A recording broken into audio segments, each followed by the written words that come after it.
Así que estamos.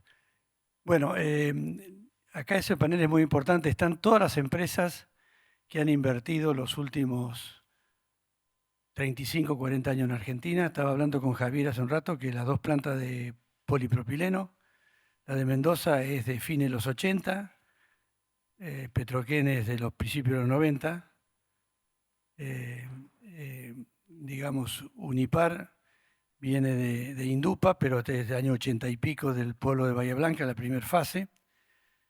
Lo mismo que Dow y lo mismo que Profértil. O sea que hubo un momento en el cual siempre yo cuento de que solamente con Loma La Lata, que tenía en aquel momento, no sé si 20 TCF o 25 TCF, hicimos una industria petroquímica potente. Y ahora con que hablamos de 300 TCF de vaca muerta, creo que vale la pena pensar de que puede ocurrir de nuevo. Lo que dijo esto está enlazado un poco con lo que esta mañana contó Pablo y Diego.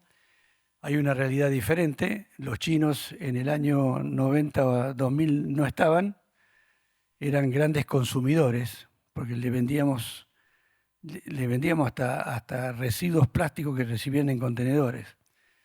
Y bueno, esto cambió, cambió un poco el panorama, cambió un poco el mapa, se ha vuelto un poco más competitivo. Pero también Pablo esta mañana mencionó de que estamos cerca de las materias primas competitivas. Y cerca de materias primas competitivas, si China puede hacer etileno a partir de etano importado, ¿por qué nosotros no hacer etileno con etano que lo tenemos acá? O sea, yo creo que viene un momento importante. El leitmotiv es competitividad, así que lo que primero, el tema que yo que veo y que le vamos a preguntar a cada uno, porque cada uno está inmerso en una cadena de valor diferente. Y la cadena de valor tiene desafíos de competitividad que transversalmente pueden ser iguales, pero cada uno sufre o tiene desafíos diferentes. Así que voy a empezar con Guillermo para que nos cuente sobre el PVC. ¿Cómo lo ves? ¿Qué es lo qué es lo que tiene el mundo? ¿Qué desafíos tiene? Bueno, nosotros estamos pasando por un proceso de depreciación del PVC ahora. Son del precio del Bueno, PVC, del precio del PVC. Son procesos que han ocurrido, yo llevo 40 años en la industria y cada tantos años hay un proceso de depreciación de precios que dura 2 o 3 años, es normal y después se recupera. Eso es lo que está pasando ahora a nivel mundial.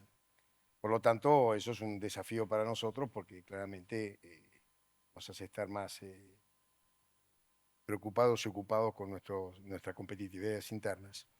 A nivel cloro y a nivel soda cáustica, los precios se mantuvieron bien. Estoy hablando a nivel internacional. Eso es un pantallazo general de lo que nosotros hacemos. A nivel local, eso se transporta tal cual. Se le suma un poco acá una retracción de consumo de PVC, producto de que todavía la construcción no está alcanzando sus niveles históricos. Entonces eso a nivel competitividad nos hace mirar aspectos como logística y exportación de productos para otros lados y poder mantener nuestras fábricas a full. Eso es lo que estamos en este momento, esa es la realidad nuestra competitiva actual. Global. Tomás, bueno, como procesador de gas natural, productor de líquidos, quizás está viviendo una época, un momento muy especial con el no convencional. Así que contanos un poco cómo ves el mercado, cómo ves el mercado del LPG a nivel global, y cómo lo ven ustedes de acá regional. Bueno, Jorge, gracias. Primero, gracias a todos por quedarse hasta esta hora y al Instituto por este evento tan valioso para difusión y para intercambiar ideas y experiencias que creo que contribuyen muchísimo también al crecimiento del sector. En Mega, como bien decís, estamos en una situación en donde vemos creciendo mucho el upstream y nos desafía positivamente a ver de qué manera nosotros nos acomodamos a ese crecimiento del upstream. Nosotros tenemos una infraestructura que se construyó y se habilitó allá por 2001 y que operó por casi 25 años de una manera muy eficiente agregando valor al gas natural. Y hoy el desafío es de qué manera nos posicionamos, cómo nos posicionamos para capturar esa oportunidad que hay en el midstream acompañando al upstream. Me gustó mucho lo que dijo Juan Durraza hace un ratito y de qué manera encontramos colaborativamente las soluciones para hacerlos viables. Son proyectos de magnitudes muy grandes que si no trabajamos juntos codo a codo es muy difícil que no podemos sumarle complejidad con nuestros desentendimientos. Entonces creo que es muy importante muchas veces sentarnos, ponerle humildad, además de cabeza y de creatividad, para que viabilicemos los proyectos de manera eficiente. Al final, si los hacemos eficientemente, también va a ser un beneficio para el sistema. Muy bien. Javier, tu visión sobre el polipropileno. Bueno, el polipropileno a lo mejor es el plástico más comprometido, como lo mostró Pablo Giorgi hoy a la mañana. Las rentabilidades menores las tiene el polipropileno, sacando el parasileno que él marcó. Y tenemos esperanza en Vaca Muerta, que va a aportar una gran cantidad de materia prima. Hoy Petrocuyo compra todas las moléculas de propileno que hay en Argentina, que vienen fundamentalmente de las refinerías y del cracker de Dow en Bahía Blanca, y no hay más propileno en Argentina. Entonces, la única forma de tener más propileno tal vez sea con la deshidrogenación del propano. Ese es el futuro, pero la clave también, lo dijo Pablo hoy a la mañana, es la materia prima a precios competitivos. La prueba está que Lion del Basel, por ejemplo, está cerrando 5 plantas en Europa, pero está abriendo una en Arabia Saudita, donde tiene materia prima competitiva. Y el problema que tenemos todos, también lo dijo Pablo, es China. China es un poquito más del 40% del consumo mundial de polipropileno. De ese, el consumo planetario de polipropileno son 100 millones de toneladas al año. China consume más de 40 millones de toneladas y de las cuales producía solo 15 millones de toneladas. Y se largó a hacer, con el último plan quinquenal del gobierno chino, que dijo, tenemos los chinos que ser autosuficientes en todas las materias primas plásticas, se largó a hacer 28 millones de toneladas de oferta de polipropileno, con lo cual eso representa el crecimiento anual de polipropileno por 10 años, más o menos crece 3 millones por año. Así que hoy es el polipropileno el plástico que tiene mayor presión, tal vez competitiva por la sobreoferta que se generó a partir de China, y obviamente todos los que proveían a China, como Medio Oriente, Estados Unidos, Corea, se dieron vuelta y empezaron a buscar mercados alternativos para poder colocar su producción, y hasta que no se acomoda el consumo en China, también las plantas chinas están buscando qué hacer con ese producto que están produciendo. Así que bueno, toca unos años de esperar que se acomode de nuevo la demanda de plástico, en nuestro caso el polipropileno, con la esperanza de que Vaca Muerta realmente traiga la solución para seguir creciendo en el negocio con precios competitivos. En el mientras tanto, hay que, bueno, TGS ya avanzó, como explicó Juan, con una planta de tratamiento de gas en Tratayén. Falta después hacer, serán TGS, será Mega, serán los dos juntos, una planta de extracción de los líquidos del gas natural y posteriormente otra planta de procesamiento de esos líquidos para separarlos y tener entonces el etano, el propano, el butano, la gasolina natural, y a partir de ahí hacer los proyectos. Hoy Vaca Muerta lamentablemente no tiene ni rutas. Todos los productores de Vaca Muerta tuvieron que hacer barrios alrededor de sus extracciones porque la gente no podía ir y volver a sus casas, caminos de tierra en pésimas condiciones, así que toda la infraestructura que hace falta para que se desarrolle Vaca Muerta y que estamos lanzados, el país está lanzado a hacerla, bueno, nos va a dar tiempo para esperar que esa demanda se acomode y ya empezar a pensar en los proyectos de crecimiento. Fantástico. Marcos. Gracias, Jorge. Gracias, Gabriel, por invitarnos, como siempre. A ver, no nos escapamos a lo que estaban mencionando recién, contracción de márgenes, altos costos, sobreoferta china, pasa en urea, no es tan grave como en polipropileno, polietileno o polímeros en general, pero también hay una sobreoferta. Pero quería mencionar otros desafíos que veo. Uno lo mencionamos esta mañana, pero para mí uno de los desafíos más grandes en este ambiente de competitividad es poder armar buenos equipos.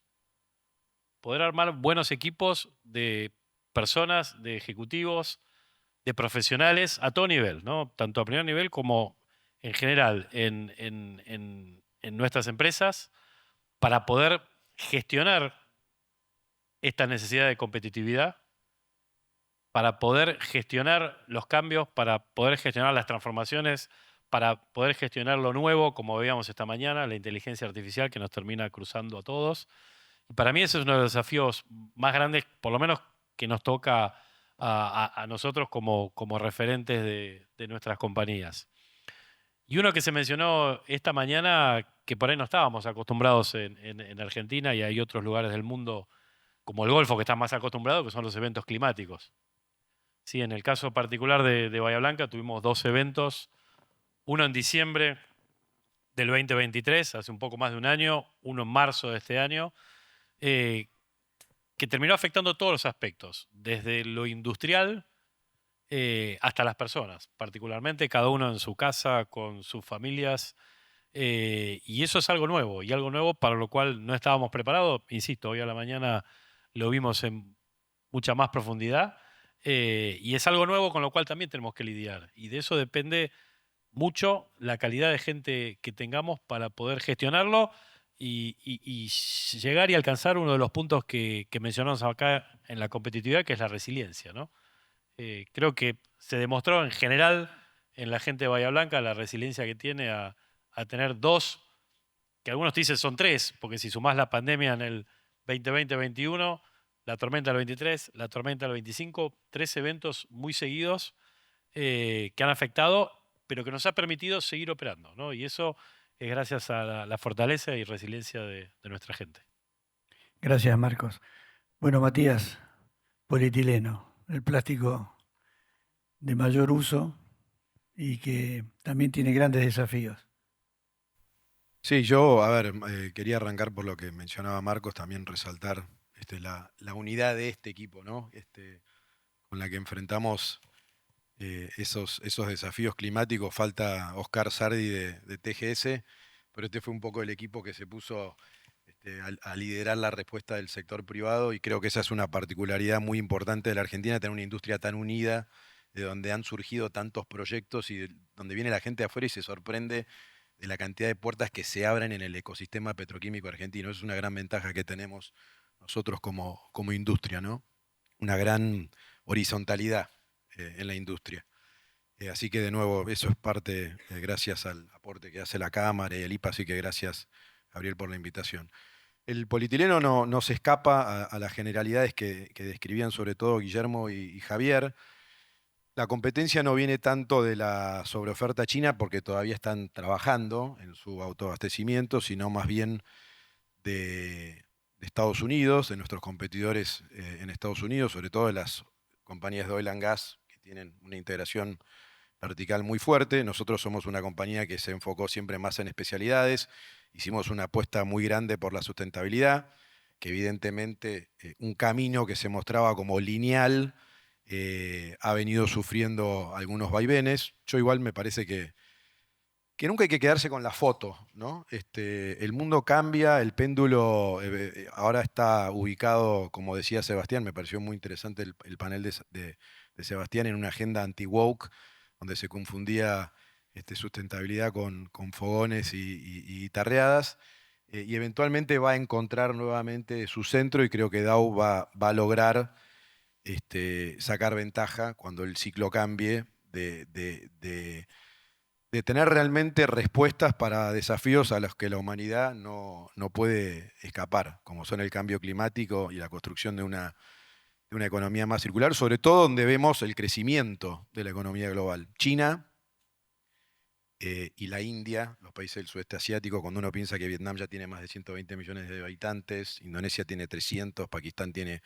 creo que más de 200, o sea, hay grandes desafíos ahí que esas economías, a medida que vayan creciendo sus clases medias y su consumo de bienes durables, van a tener que enfrentar, con lo cual de nuevo me parece que hay que tomar perspectiva histórica. No es el fin del mundo, pero hoy evidentemente nos enfrentamos a una gran sobreoferta china. Yo tengo una duda interna sobre realmente si esto es un ciclo más largo y más profundo o es realmente un cambio sistémico, ¿no? En Dow lo estamos encarando más como un cambio sistémico y como dice nuestra COO recientemente designada, lo voy a decir en inglés porque no sé cómo se traduce, es "Don't let a good crisis go to waste", ¿no? Aprovechemos la crisis para hacer los cambios profundos que tenemos que hacer para realmente liberar aquellos negocios más competitivos que tenemos en la compañía, y polietileno es el más competitivo que tenemos dentro de todo el portafolio que tenemos en Dow. Sí, gracias. Yo creo que adicionando lo que vos decís y lo que comentó Pablo esta mañana, nunca hubo una recesión tan larga como esta. O sea, la mayoría eran 24 meses, 12 meses, 18 meses, 24 meses. Esta es la única que es larga y ven de que todos salen de diferente manera. Esta mañana en la gráfica todos salían de diferente manera, pero estamos hablando de 28, 29, 30, 31. La demanda va a seguir existiendo porque la demanda de durables tiene existiendo. Hay cada vez más gente que se incorpora a la clase media, que demanda. O sea que cuando uno mira, inclusive Tomás, hablamos del LPG, que es un combustible que está reemplazando, como dicen todos, como dice el secretario de Energía de Estados Unidos, nos preocupamos por el cambio climático y hay millones de tipos en África que usan leña cuando podrían usar propano-butano.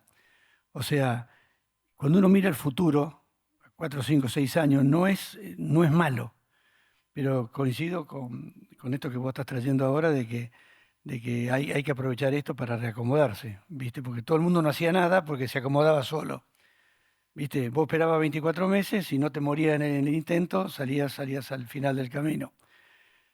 Hablando de competitividad, esta mañana lo que me queda y lo que se habla mucho en la UIA, y lo quisiera charlar con ustedes, que mucha gente, muchos industriales dicen de que son competitivos hasta el portón. Entonces, yo lo que quisiera preguntarle, ¿qué están haciendo cada uno de ustedes para mejorar la competitividad? Porque hay que trabajar todos los días. Y no sé qué me contaran, ¿quién me puede contar? No sé, Guillermo, si querés contarme, si querés iniciar. ¿Qué es lo que estás haciendo seguimos la vuelta. adentro del alambrado para ser más competitivo? Mirá, yo voy a dar algunos ejemplos ahora de algunas cosas o algunos sucesos que nosotros hemos logrado internamente, pero básicamente lo que provocó esos sucesos fue un cambio de paradigma de todos nosotros, las personas que estamos de las puertas para adentro. Básicamente el paradigma es que vamos al negocio, o sea, cada persona está enfocada en el negocio, enfocada en el resultado que queremos buscar. Normalmente nuestras empresas, cuando las empresas son muy grandes, el tipo que produce, el otro vende, el otro, bueno, nosotros hemos logrado y estamos logrando una transversalidad en decisiones internas que nos permite ser muy ágiles y las personas están muy en tema del negocio que estamos buscando. Eso normalmente empieza a provocar mejoras, empieza a provocar oportunidades de negocios. Nosotros estamos saliendo con ácido clorhídrico, intentando ganar mercado en clorhídrico, que cuando nosotros habíamos dejado de ser productores de clorhídrico hace muchos años, hemos reconvertido una unidad productiva para tener clorhídrico en venta para las oportunidades que hay. Hemos mejorado nuestro sistema de fabricación de soda en perlas, que nos está poniendo en forma muy competitiva en el mercado. Hemos podido ahorrar, el PVC genera, en su proceso consume un montón de agua, nuestros equipos técnicos están muy involucrados en temas de sustentabilidad y economía. Hemos logrado disminuir el consumo de agua en la producción de PVC Es un logro muy importante, porque es un desafío, realmente el PVC insume agua en su proceso, y bajar casi un 20% en el consumo de agua es un logro muy importante para nosotros. Eso de alguna manera se convierte en números y te hace que, si bien el mercado está más estresado, nosotros estamos más en condiciones de ser competitivos. Eso es lo que más o menos, Jorge, en pocas palabras, estamos haciendo internamente. Hay mucho más logros, pero básicamente, y lo que decía Marco, total razón, el secreto está en formar el equipo y dirigir el equipo hacia la meta, hacia el objetivo real, que es el resultado del negocio. Que algunas veces, como decía hoy había una filmina que estaba muy interesante, la diferencia entre producir y ser competitivo es muy diferente. Es muy diferente producir que tener competitividad. Lo dice un tipo que me lastima que me digan que hace 40 años que trabajo porque me hace sentir un poco viejo, pero lo dice un tipo que nació produciendo. Entonces, uno tenía una visión productiva de decir, yo produzco. Mientras yo tenga el producto está todo bien. No. Ahora hay que producir con estándares bien bajos, con consumos específicos bien restringidos. ¿Para qué? Para que el negocio tenga su margen, para que todos podamos estar bien. Ese es un poco el secreto. Después son logros puntuales que uno va obteniendo. Tomás, yo creo que vos tenés cosas interesantes para contar de cosas buenas que han hecho en Mega para mejorar la productividad y mejorar la producción, ¿no? Sí, creo que separaría, si se quieren, en dos cosas. Y la primera tiene que ver con ciertas decisiones que tal vez están enfocadas, para ponerle un titular, digamos que el árbol no tape el bosque, digamos, ¿no? Determinadas decisiones que creo que Mega tuvo la habilidad para agregar, alejarse un poquitito de esa decisión y ver qué cosas ponía junto con esa decisión que generaban un impacto relevante. Te doy un ejemplo. En una de las últimas paradas de planta se hizo un trabajo en los internos de las torres que hoy aumentó la producción un 15%. Entonces, a priori, digamos, no era un trabajo que estaba previsto en el parado de planta y demás, pero dentro de el pensamiento un poquito más amplio, fue una acción que se analizó, se puso sobre la mesa, se evaluó, se vio que era muy rentable y se llevó a cabo. Lo mismo en la última parada de planta, en donde se anticiparon ciertas obras de facilidades mínimas que tampoco eran propias de la parada de planta, pero que hoy, digamos, nos dejan mucho mejor posicionados pensando en el mediano plazo. Entonces, hay veces que las decisiones de corto plazo es bueno tomar cierta distancia, ver qué otras cosas, pensando en el mediano y largo plazo, tiene sentido hacer que van a repagarse muy bien. Y después hay otra cuestión, cuando hablaba de dos cosas, otra cuestión que tiene que ver con lo cultural, ¿no? Y de qué manera metemos en el ADN de la cultura la eficiencia, y la eficiencia como agregado de valor a los accionistas, ¿no? No la eficiencia como reduzco el costo y solo reduzco el costo per se, sino que se entienda que ese costo que se está reduciendo es aprovechar ese recurso para agregar más valor a la compañía. Entonces me parece que eso es un trabajo que es bien de mediano y largo plazo, porque digo, todo lo que es cultural no se trabaja de un día para el otro, pero es con acciones, es con cuestiones concretas, con programas internos que vayan dando la pauta, que en el ADN de la compañía y de toda su cadena de valor esté la eficiencia como agregado de valor. Gracias. Javier, ¿tenés algo para comentar sobre esto? Creo que están continuamente trabajando para mejorar. Sí, continuamente estamos revisando, bueno, los costos, costos fijos. Todo el mundo tiene la consigna de que hay que hacer un presupuesto base cero, revisar cada cosa que se está haciendo, a ver si aporta o no aporta valor.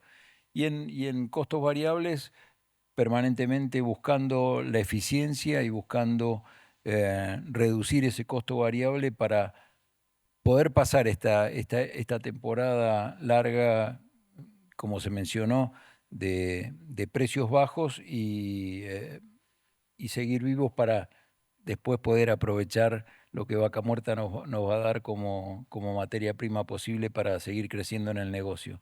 Así que estamos todos empeñados en esa reducción, que como se acaba de mencionar, trae el aporte de valor a la compañía y al accionista, pero estamos todos trabajando en eso.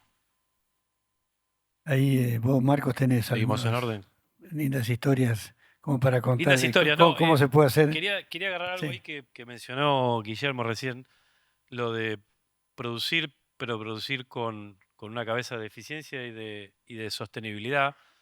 Por suerte en Profértil está hace mucho tiempo, y hace como 10 años se hizo un proyecto de ampliación y eficiencia energética, las dos cosas juntas, ¿no? Lo cual te generaba todo, porque te generaba la eficiencia del complejo en general, ¿sí? Porque con la misma cantidad de recursos generabas más producción, con lo cual hacías las dos cosas a la vez. Incrementabas la producción, reducías los unitarios, pero a la vez reducías consumo de agua, consumo de energía eléctrica, consumo de gas natural por tonelada de urea, y esos son los proyectos lindos, ¿no?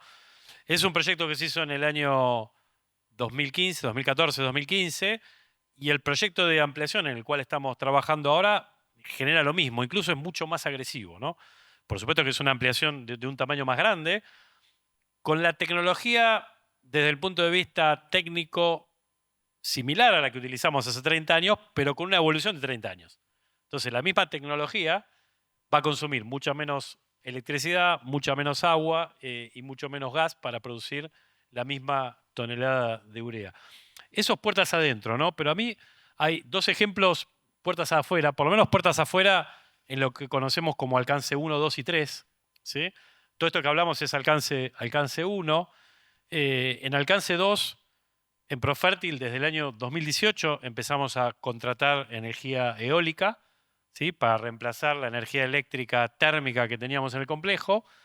En el año 23 firmamos el último contrato y a fin del año pasado ya llegamos a un 100% del consumo que compramos de energía eléctrica para nuestra planta industrial de Bahía Blanca, que sea toda de origen renovable, conectado a 3 granjas eólicas en distintos lugares del país, desde Córdoba hasta Chubut. Estamos conectados. Y eso es Scope 2, eso es afuera de la defensa, ¿no? Del límite de batería o del límite de nuestra planta. Y hay cosas que podemos hacer. Y otro que une varios temas, ¿sí? Y sobre todo une al panel anterior de ciencia y tecnología. Nosotros hace varios años venimos desarrollando productos, urea estamos hablando específicamente, que tengan una mejor utilización. ¿Sí? Hace varios años que estamos utilizando un aditivo que se le pone a la urea, ¿sí? De una empresa alemana, que es un aditivo que mejora la utilización del nitrógeno en la planta. Y eso es 100% Scope 3. Alguna vez lo hablamos en otra charla. En nuestra industria, 75-80% de las emisiones están en el Scope 3. Con lo cual, todo lo que podemos hacer para mejorar sirve para reducir las emisiones de nuestros clientes. Y a la vez genera mejor productividad. O sea, el producto se paga, esa tecnología adicional, que es todo un desarrollo conjunto de esta empresa alemana y todo el trabajo que hacemos nosotros hace muchos años de desarrollo y de ir siguiendo cómo se utiliza y cómo es el comportamiento de la urea en las distintas tierras y los distintos cultivos de Argentina, dan un producto con mayor tecnología que te genera mayor rendimiento por un lado hacia el cliente y productor y a la vez menos emisiones. Fantástico, muy bien. Me mató, Marcos. Tremendo. Nosotros estamos alcanzando solo el 75% de energía eléctrica de fuente renovable a fin de año. Obviamente una operación muy, muy intensa en uso de energía eléctrica. Muy en línea con lo que decían mis colegas. Creo que Dow, por ser una empresa global, tiene una cultura de mejora continua. O sea, no hay mucho más de lo que ya venimos haciendo hace muchos años. Venimos transitando nuestra tercera generación de metas de sustentabilidad que hoy básicamente se centran en 2 pilares, que son la construcción de una economía cada día más circular y la descarbonización de nuestros activos, entendiendo estos vaivenes que vemos en la agenda política global. Obviamente, en un momento de compresión de márgenes hay que ser muy inteligentes a la hora de priorizar proyectos de capital. Para nosotros en Bahía Blanca, hoy lo más importante, además del tema de agua que compartimos con Profértil y con las demás empresas del Polo, tenemos un proyecto que estamos discutiendo de mejora de nuestra confiabilidad eléctrica, puertas ahí dentro del complejo.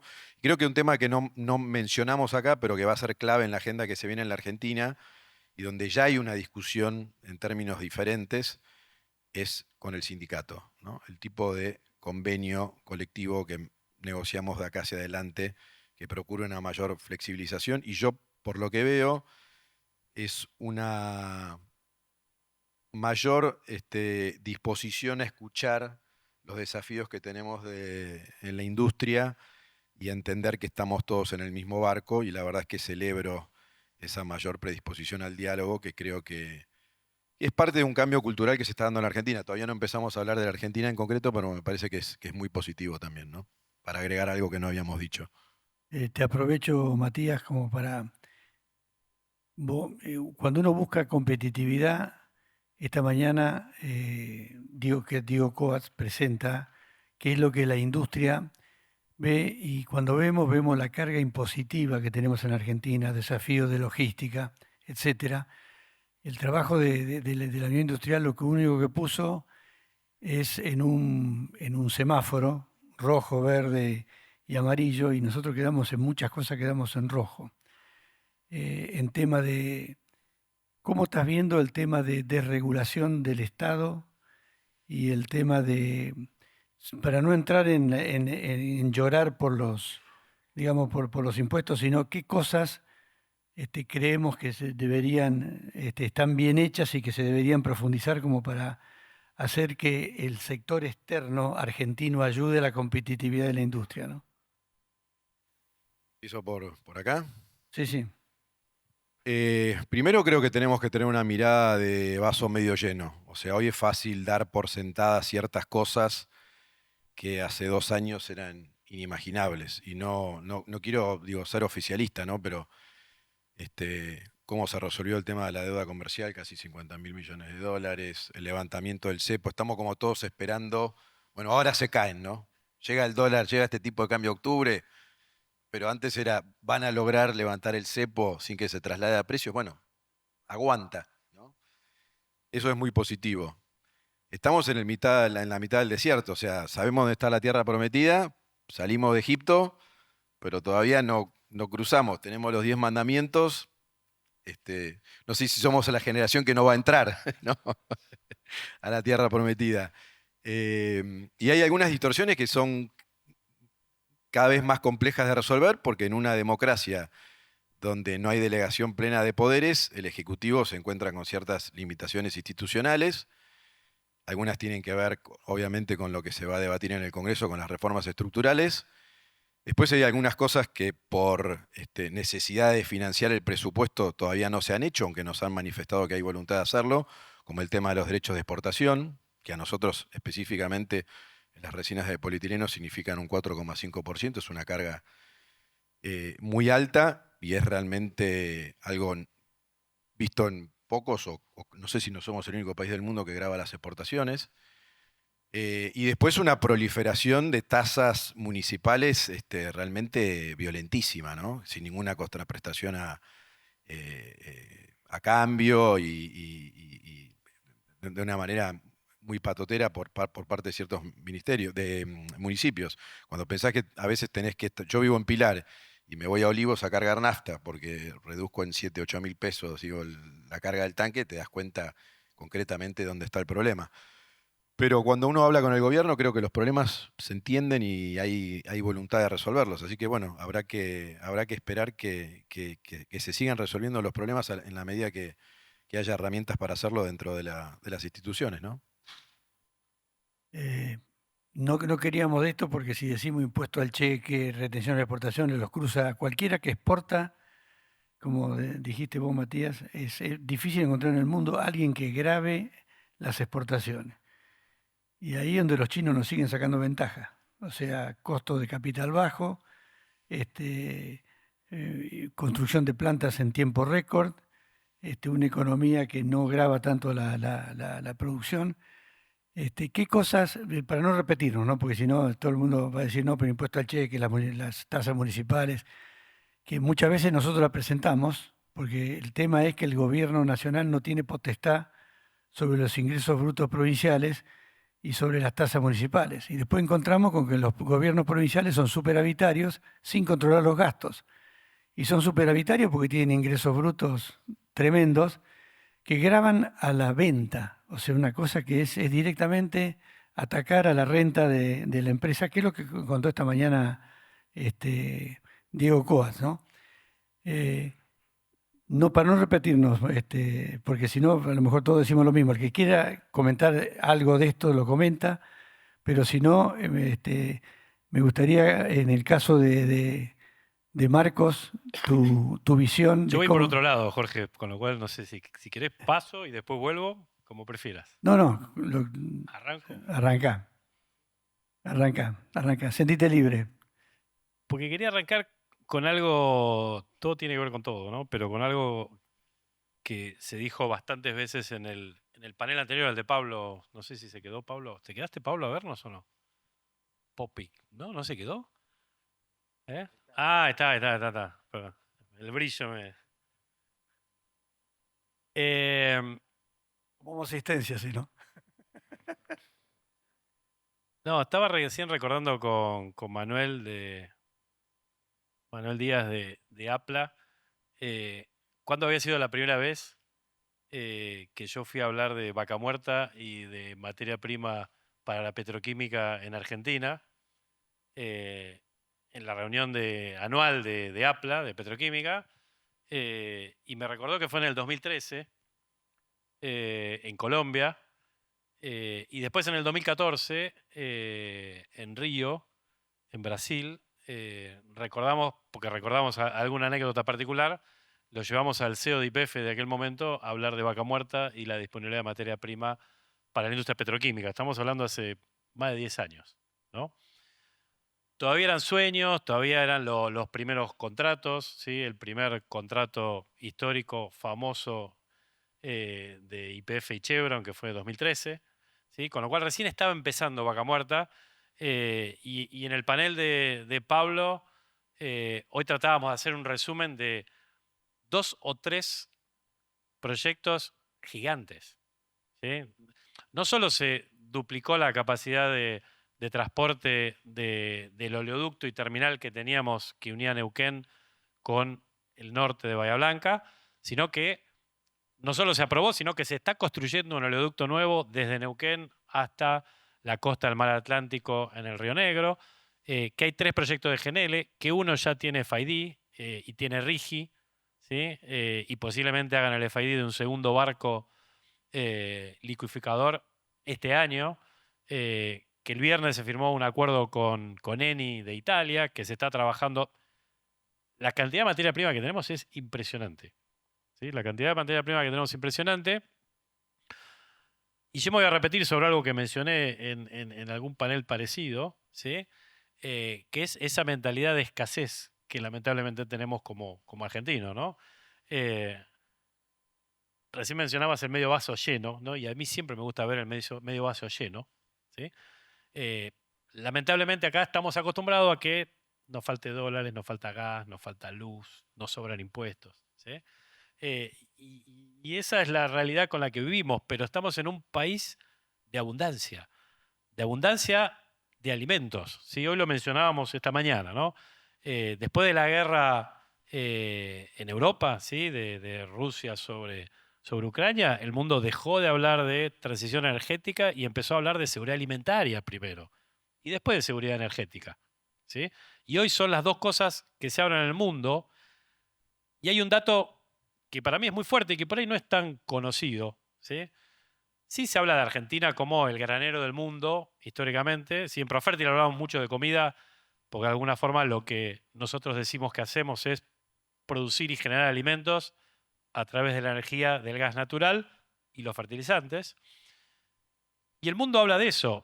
Argentina más Brasil son el primer exportador de agrocommodities del mundo.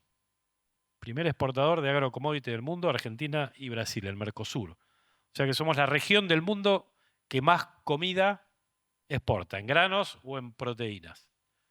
Y en Argentina, aparte, tenemos energía. No solo tenemos vaca muerta, tenemos energía solar. Noroeste de Argentina, coeficientes de irradiación que son varias veces los que tienen España, Alemania, ¿sí? Los países de Europa donde más se ha desarrollado, sobre todo Alemania, ¿no? Que está más arriba. Energía eólica. Nosotros estamos conectados a una de las granjas eólicas en Chubut. tiene uno de los mayores coeficientes de despacho del mundo. ¿Sí? Llega a tener promedios de 60%, 50% es el promedio mundial, y ha hecho meses de 70% de despacho. Con lo cual, no es que solo que tenemos viento, sino que la calidad del viento que tenemos también es impresionante. Entonces, tenemos sol, energía solar, tenemos energía eólica, tenemos gas, tenemos petróleo, tenemos tierra, tenemos agro, tenemos comida. Tenemos un montón de cosas.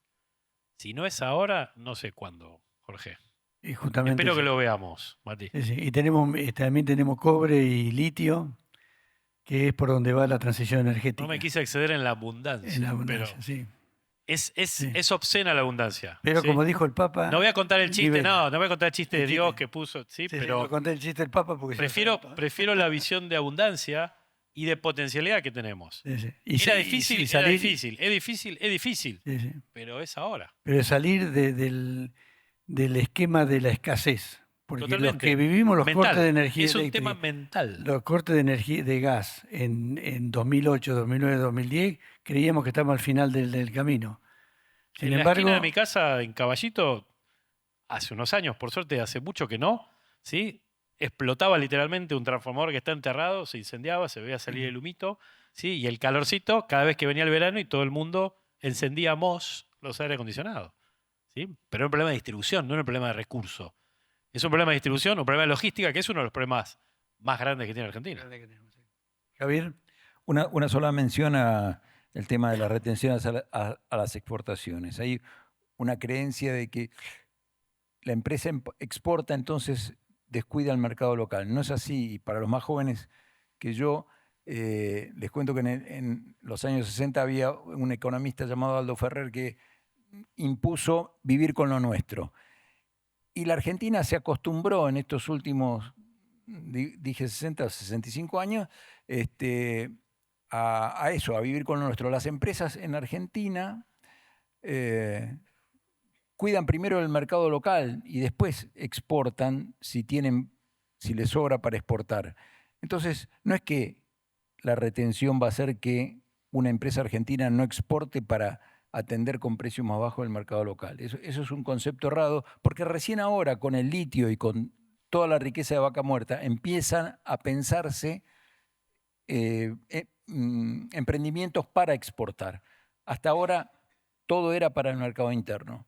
Entonces, bueno, ese concepto errado hace que probablemente terminen bajando las retenciones como se han bajado en algunos productos y los nuestros, los petroquímicos que tienen 4,5%, terminen sin retenciones en breve. Y si el gobierno sigue siendo exitoso en eliminar el déficit público, podrá entonces bajar impuestos de todo tipo que están, como vimos en esos cuadros de Diego, una carga tributaria muy alta en el país. Así con una continuidad de esta política de eliminar el déficit público, se van a poder bajar los impuestos y la mochila que tiene la empresa se va a alivianar. Y bueno, nosotros, solo un mensajito, porque ya que lo mencionaron ellos dos, nosotros también tenemos 75% de energía renovable y estamos hasta pensando en un parque solar, una granja fotovoltaica en Mendoza para terminar de cubrir el 100% de energía renovable para nuestras necesidades. Así que estamos todos sintonizados, digamos, en Argentina. bueno, los últimos... Perdón, Sí, me cuelo. sí, sí, dale. No, porque algo que mencionaba Javier recién me parece que es relevante cuando vemos las empresas que estamos sentados acá, ¿no? Cuando se construyó Mega hace un poco más de 20 años, el etano quedaba acá, pero propano, butano, gasolina eran todas para Brasil. Cuando se hizo Profértil, el mercado argentino de urea era de 300.000 toneladas y la planta estaba diseñada para 1 millón. O sea que estaba pensada ya que 2/3 de la producción se iban a exportar, a Uruguay, a Brasil principalmente. La ampliación, el BB2 de Dow también, ¿no? Inicialmente para exportación. O sea que nosotros estamos acostumbrados en nuestra industria a vender en el mercado local todo lo que podamos y si no alcanza, trabajar con el mercado internacional. Y así se crearon varias de nuestras empresas desde el principio, ¿no? Sí, y Marcos, agrego sobre lo que decís algo que vincula a lo que dijeron Matías y Javier, que es las señales correctas terminan alineando. Y doy un ejemplo, digamos, para muestra un botón. En enero tuvimos una regulación que sacó los cupos del butano y puso el precio en paridad de exportación. Y hoy en el mercado interno está totalmente abastecido. Las compañías que producen butano no tienen un incentivo a escaparse, digamos. Abastecen toda la necesidad del mercado local y después si existe un saldo exportable, obviamente es un saldo que le sirve a la compañía, pero no genera, de vuelta, las señales incorrectas generan distorsiones. Las distorsiones generan un mal funcionamiento del sistema. Por el contrario, las buenas señales generan que el sistema funcione más eficientemente. Lo mismo también se habló de condiciones financieras. Acordémonos hace unos años cuando era imposible contractualizarse un bien o un servicio con el exterior, porque no había proveedores que estuvieran dispuestos en contractualizar algo con un comprador en Argentina.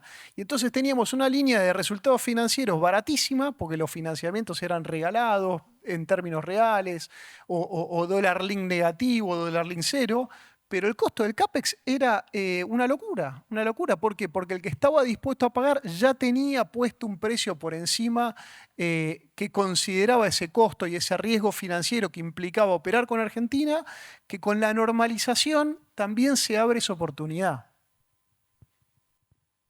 Ahí, Guillermo, como presidente de la jornada vas a tenerla. Nos podemos quedar hasta cualquier hora. O sea, yo no sé si hay, No, si hay un más poco comida quería- arriba. Un poco quería seguir Si hay algo, me parece que no hay más nada, pero un poco no te, quería seguir falta el cóctel. la línea de Este, pensamiento y un poco las opiniones que virtieron Matías y Marcos y mis colegas. Para nosotros estamos viendo reglas de juego y ya reglas de juego para nosotros es maravilloso. Entonces, ya trabajar, hoy nos puso de ejemplo este muchacho que estaba exponiendo y claro, yo le decía, mirá, yo teniendo una regla de juego ya es mágico para nosotros porque uno no puede conducir una industria sin una regla de juego. Entonces, siguiendo el comentario de Matías, eso es muy auspicioso. Entendemos que los logros tienen tiempos y entendemos que también uno tiene que estar muy resilientes esperando que esos tiempos no impacten mucho en nuestro accionar, pero nosotros somos muy auspiciosos de que eso va a venir. O sea, estamos muy conformes con la conducción que se está llevando del área económica en este momento. A tal punto que nosotros en este momento estamos analizando proyectos para Argentina, estamos reanalizando proyectos de inversión, estamos viendo nuestra reconversión tecnológica. Yo calculo que de acá a fin de año vamos a tener un veredicto ya de decisiones de enfrentar algún cambio tecnológico en la compañía. Estamos viendo inversiones en el área de energía también. Por lo tanto, un poco contestándote a tu pregunta, para nosotros es un momento claramente difícil, pero auspicioso. bueno, la verdad que el que quiere decir algo más que lo diga, porque estamos. ¿Eh? Sí, sí, ya me está mirando. Y bueno, Adriana no pusiste nada porque es el último, ya te olvidaste. Está listo para. Bueno, yo le agradezco muchísimo. Nos podemos quedar conversando un montón de tiempo, pero le agradezco mucho. La verdad que los admiro mucho porque conducir empresas no es fácil, así que los admiro mucho porque los que conducen la empresa son los mejores. Tranquilos, quédense tranquilos que son los mejores. Así que bueno, un aplauso, por favor.